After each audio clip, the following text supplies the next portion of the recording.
Eliksir, klupski restoran sirove hrane u Zagrebu, projekt je bračnog para Jurić.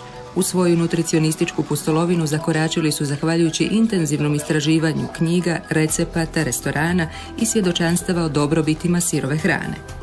Ja već eksperimentiram sa hranom 30 godina. Dakle, 30 godina sam vegetarijanac i nema onoga što nisam probao.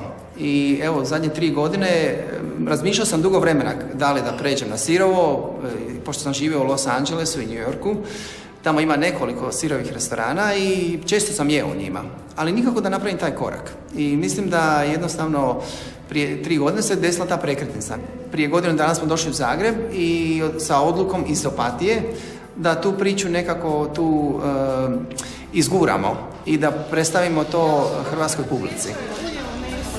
Lena i Darko neprestano su otkrivali da sirova hrana utjelovljuje umjetničko djelo na tanjuru. Prepuna je svježine, boja, oblika i tekstura. Naizmjence su smišljali jela i dekore tanjura koje su fotografirali. Svaki njihov obrok postao je još bogatiji i raznovrsniji. Termička obrada namirnica iznad 45 stupnjeva Celzija uništava većinu aktivnih svojstava, pa je njihova sirova cjelovitost ključna u očuvanju dobrobiti hrane. Kad sam postao vegetarijanac, život me je natjerao da napravim taj korak, jer sam imao zdravstvenih problema.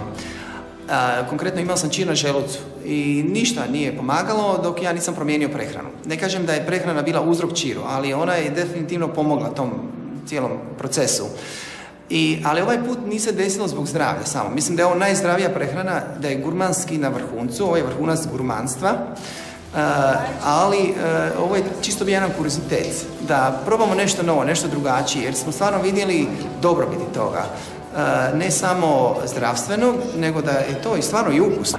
Ali glavni principi ove kuhinje ili ne kuhinje su da svi enzimi su nepromijenjeni. Dakle, enzim je život, život je enzim. Bez enzima ja ne mogu pričati ovu priču sada. I ako u sebe ne unosimo te žive enzime i nutrijente koje su prirodne u prirodi, onda nećemo mi biti prirodni, niti ćemo mi biti zdravi, niti ćemo moći biti svjesni i kreativni. Tako mislim da je ova kuhinja jedna inspiracija za tijelo i dušu. Mi smo ovako složili meni na osnovu naših nekih okusa i izbora na početku, no međutim ono se iskristaliziralo kroz vrijeme nešto što ljudi najviše vole, prihvaćaju, nešto što je ljudima najzanimljivije. Vrlo često se pokušava imitirati ono nešto što je ljudima poznato, što možda ponekad i nije dobro, jer različito je to što mi nudimo i što ljudi vole u odnosu na ono što mi doma konzumiramo. Najčešće su to jednostavni nekakvi sokovi i salate, jer je to najzdravije, najbrže se napravi i zapravo to je cilj, da se jede jednostavno. Dok ono što ljudi ovdje biraju najčešće, to su neka jela koja su poznata i u standardnoj kuhinji, ali su sirove inačice i zaista su izuzetno ukusne. Recimo primjerice pad thai, to je jedno poznato tajlandsko jelo koje je ovdje napravljeno na sirovi način. Dakle, različite vrste povrća koje su na specifičan način izrezane i umak od avokada, kokosa i dakle tih slatko, slano, kiselo, ljutih kombinacija. Uvijek se nastoji složiti što više okusa zajedno. Pa recimo sirove pice, sirove špageti, lazanje i naravno posebna kategorija, tu su deserti koji kada ljudi probaju svi su kupljeni.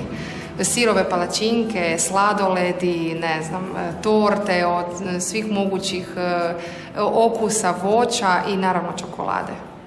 Hoćeš reći kakao? Kakao, dakle kakao je tu isto baza koja se koristi vrlo često. Evo imamo ga tu na stolu, sirovi kakaovac, dakle čokolada nije isto ono što je to kakao, jer kakao je istinska super namirnica. Jer unoseći život u sebe i mi postajemo živi na jedan drugačiji način i transformira se praktički sve, od kože, tena, kose, svih nekih kroničnih stvari koje imamo i ono što je najvažnije, jednostavno smo puno otporniji.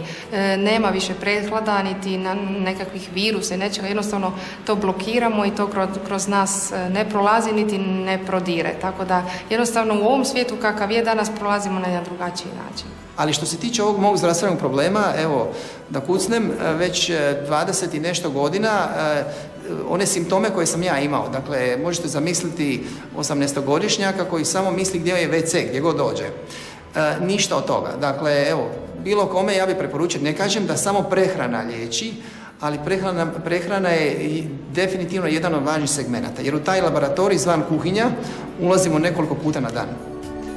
Restoran Eliksir samo je dio cjelokupnog brenda Art of Raw, umjetnosti sirovoga. Organiziraju se tako mnogobrojni programi, savjetovanja i radionice o sirovojedstvu, alternativnim načinima prehrane i holističkom nutricionizmu. Pa mislim da je Zagreb bio spreman. Mislim da sam ponosan na Zagreb što je privukao ovakvu energiju. Osim Zagreba, koliko ja znam, jedino London i Istanbul nude ovakvu kuhinju ili ne kuhinju i mislim da to govori nešto o svijesti Zagrebčana i Hrvata kao nacije. Dakle, da hoće ići u tom pravcu zdravlja kroz ovakav stil života. Dakle, ovo nije samo dijeta, ovo je stvarno stil ili način koji u stvari podiže svijest na svim nivoima. Dakle, ne samo da se osjećamo da imamo više energije, da manje trebamo spavati, ona standardna priča, nego stvarno to je nešto što budi i hrani sve stanice našeg tijela. Ja ću reći i duhovna hrana. Evo ga.